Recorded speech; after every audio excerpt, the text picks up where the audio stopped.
Well, FSMA was signed in January 2011 and it'll be finalized in August 30 of this year. So we have about 8 months and the law will be final. At that point then we'll have to begin developing compliance. Hopefully manufacturers will begin working and striving for compliance now instead of waiting until the law is final. Well, the law itself requires manufacturers to recognize or identify the potential hazards that they could have within their facility, and they have to in turn implement preventive controls to ensure that those hazards do not create a food safety risk. So the challenge for manufacturers now is that needs to be developing processes to implement good general manufacturing practices to ensure that most of the hazards that they have within their facilities are controlled. You tend to look at hazards in terms of 3 components: biological, chemical, or physical. The hazards that we typically are concerned about in the animal feed industry are chemical or physical. From the chemical side, you would have medications or mycotoxins, which would come from grains.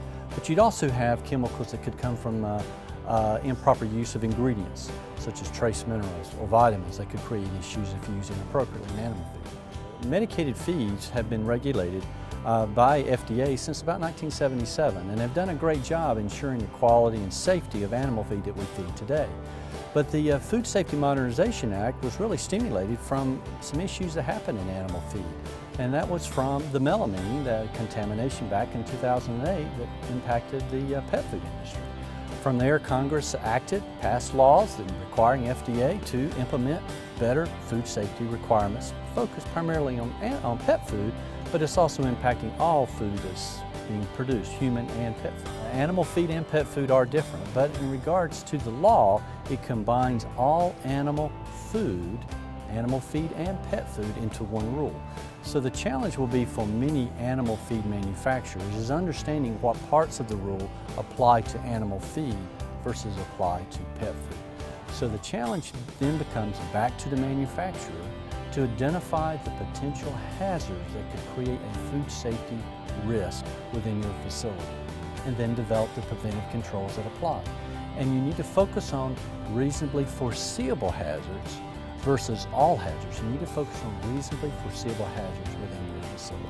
What we can anticipate at the farm level, you can anticipate that they're going to be required to have better records. They're going to have to ensure where that feed was received, where that feed was used, so that it can be tracked by lot, so it can be understood. The feed mill can be able to trace, for traceability purposes, where that feed went. Even if some of the feed was recovered, they'll have to know where that feed was maintained. The farmer will in turn be required to have better records to ensure that he has traceability of the feed, where the medications were fed, that it was fed to the right animal, that it was not overfed, that it was used appropriately, and they'll need to show records and verify that it was done.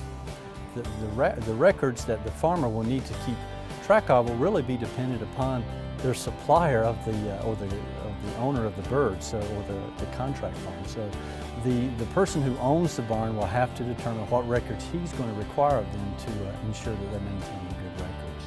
Well, the biggest challenge that we are telling the feed manufacturers is that they need to begin implementing and developing processes for good manufacturing practices.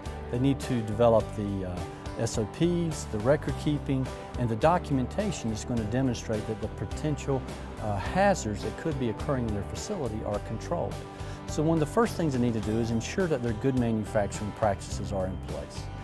From there, they need to then begin to identify the potential hazards that could be occurring within their facility, and then ensure that there are preventive controls in place to control that hazard that could be a reasonably foreseeable hazard that could in turn occur within their facility. Probably the weakest link for the feed manufacturers today comes back to that of supplier verification that many suppliers do not maintain. So they're going to have to develop a process to ensure their suppliers are providing them material that is safe for animal use, or that supplier controls the hazard. So what we're really going to see a lot more in development is relationships between suppliers and feed manufacturers to ensure hazards are identified and that they are controlled. That is probably the greatest area of opportunity today in food manufacturing in regards to FSMA.